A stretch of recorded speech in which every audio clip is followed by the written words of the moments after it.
Hi hello नमस्ते, कैसे हैं आप सब।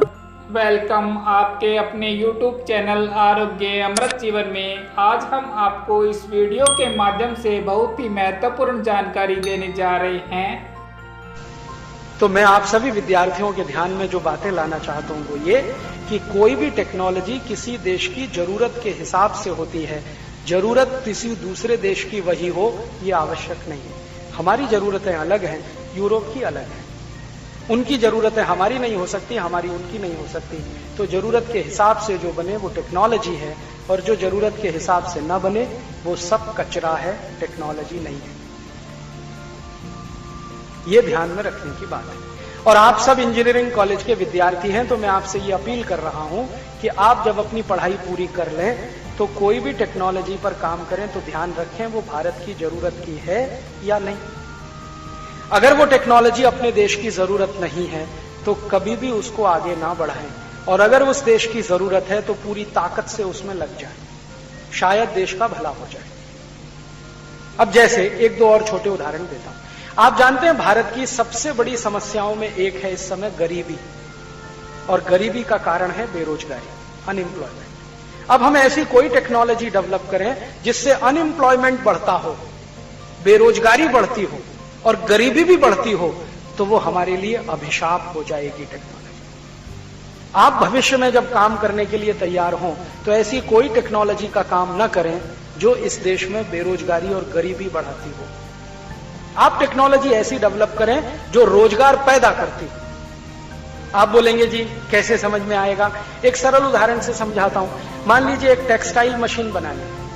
आप में से जो मैकेनिकल के होंगे वो इस बात को थोड़ा जल्दी समझेंगे। हमको एक मशीन डिजाइन करनी है, और ऐसी मशीन डिजाइन करनी है जिस पर 1 करोड़ मीटर कपड़ा एक दिन में बने। कल्पना, तो वो मशीन कैसी होगी? बहुत मेगा मशीन होगी, लार्ज स्केल की होगी, एनर्जी कंजम्पशन बहुत होगा, इन्वेस्टमेंट उसमें बहुत होगा, कैपिटल इन्वेस्टमेंट बहुत होगा वगैरह। अब वो एक मशीन भीलवाड़ा में चले तो 1 करोड़ मीटर कपड़ा हर दिन में बनाएगी, तो भीलवाड़ा की छोटी मशीनें सब बेकार हो जाएंगी। और अगर वो बेकार हुई तो उन पे काम करने वाले लोग बेकार हो जाएंगे, क्योंकि एक ही मशीन एक दिन में इतना कपड़ा बना देगी जितनी 100 मशीनें बना रही हैं। तो वो 100 मशीनें तो आउटडेटेड हो गई, एक मशीन प्रोमिनेंट है।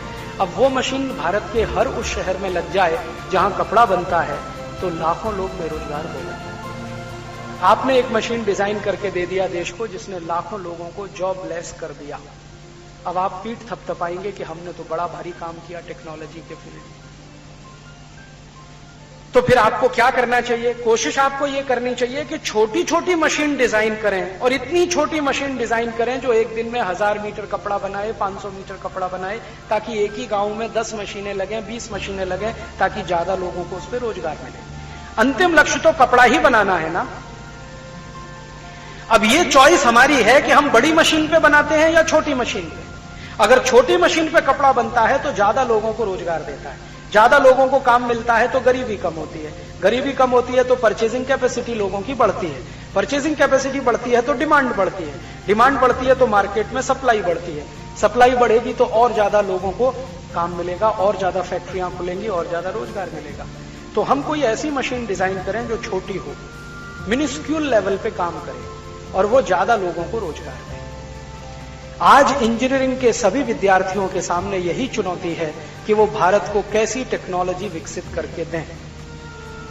छोटी छोटी टेक्नोलॉजी में अगर हम जाएंगे तो शायद इस देश का ज्यादा भला कर पाएंगे। हमारे जो राष्ट्रपति हैं ना, आजकल बहुत बहुत चिल्लाते रहते हैं, भाई नैनो टेक्नोलॉजी पे काम करो, नैनो टेक्नोलॉजी पे काम करो, नैनो टेक्नोलॉजी। नैनो टेक्नोलॉजी माने मिनिस्क्यूल लेवल की टेक्नोलॉजी। और राष्ट्रपति बार बार कह रहे हैं कि 21st सेंचुरी में तो यही टिकने वाली है, नैनो टेक्नोलॉजी। ये बड़ी टेक्नोलॉजी वाले तो सब डूबने वाले हैं, क्योंकि इसमें इन्वेस्टमेंट ज्यादा है, खर्चा बहुत है, एनर्जी कंजम्पशन बहुत है वगैरह वगैरह। और नैनो टेक्नोलॉजी में खर्चा बहुत कम है, एनर्जी कंजम्पशन बहुत कम है, और वातावरण के काफी कुछ अनुकूल है। और हमारे राष्ट्रपति बार बार कहते हैं कि भारत को सन 2020 तक विकसित देश बनाना है, तो उसका रास्ता तो यही है कि हम small scale technology, nano technology पर काम करें। तो आपको जिस इंजीनियरिंग फील्ड में काम करने का मौका मिले, भविष्य में ये जरूर याद रखना कि हम ऐसी टेक्नोलॉजी को बनाएं जो ज्यादा रोजगार दे, ज्यादा लोगों को काम पे लगाए। जो देशों ने अपने लोगों को काम दे दिया, बेरोजगारी को खत्म कर दिया, उसी देश की ग्रोथ रेट हो पाती है रियल, जैसे चीन ने किया। चीन एक ऐसा देश है जिसने अपने देश में एक सिद्धांत बनाया, मास प्रोडक्शन नहीं, प्रोडक्शन बाय मासेस।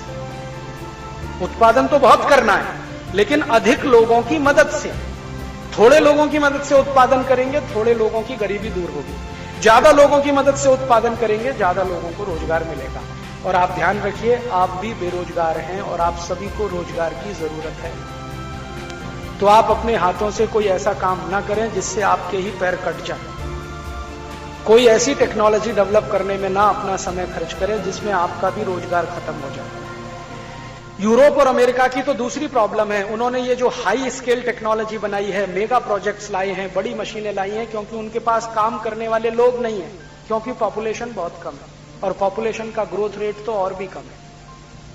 यूरोप में कुछ देश तो ऐसे हैं जैसे डेनमार्क, नॉर्वे आदि आदि, वहां 100 आदमी मर जाते हैं तो एक ही पैदा होता है। उनके यहां हमेशा 99 की कमी रहती है। इसलिए वहां की सरकार रोज अभियान चलाती है, ज्यादा बच्चे पैदा करो, ज्यादा बच्चे पैदा करो। फ्रांस में तो एक बच्चा ज्यादा होने पर 4000 फ्रैंक का पुरस्कार मिलता है।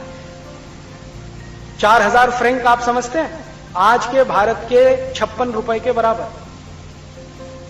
4000 में 56 का गुणा करो, इतना इनाम मिलता अगर एक ज्यादा बच्चा पैदा करे। और तीसरा हो गया तो प्रमोशन मिल जाता है। अगर आप क्लर्क हैं तो सुपरिंटेंडेंट बना दिए जाएंगे, सुपरिंटेंडेंट हैं तो आपको इंचार्ज बना दिया जाएगा। वो लगे हैं इस बात में क्योंकि वो कहते हैं कि हमारी जनसंख्या बहुत कम है, इसलिए उनको टेक्नोलॉजी ऐसी बनानी पड़ती है जो कम लोगों को काम पे लगा सके। हमारे यहाँ जनसंख्या बहुत है, इसलिए हम ऐसी टेक्नोलॉजी डेवलप करें जो ज्यादा लोगों को काम दे सके। ये मेरा आपसे विनती है। हम ईश्वर से प्रार्थना करते हैं कि आपका जीवन सुखमय और निरोग हो, आप लंबी आयु प्राप्त करें। हमारे YouTube चैनल आरोग्य अमृत जीवन को सब्सक्राइब करना ना भूलें। स्वस्थ रहें, मुस्कुराते रहें। Thanks for watching.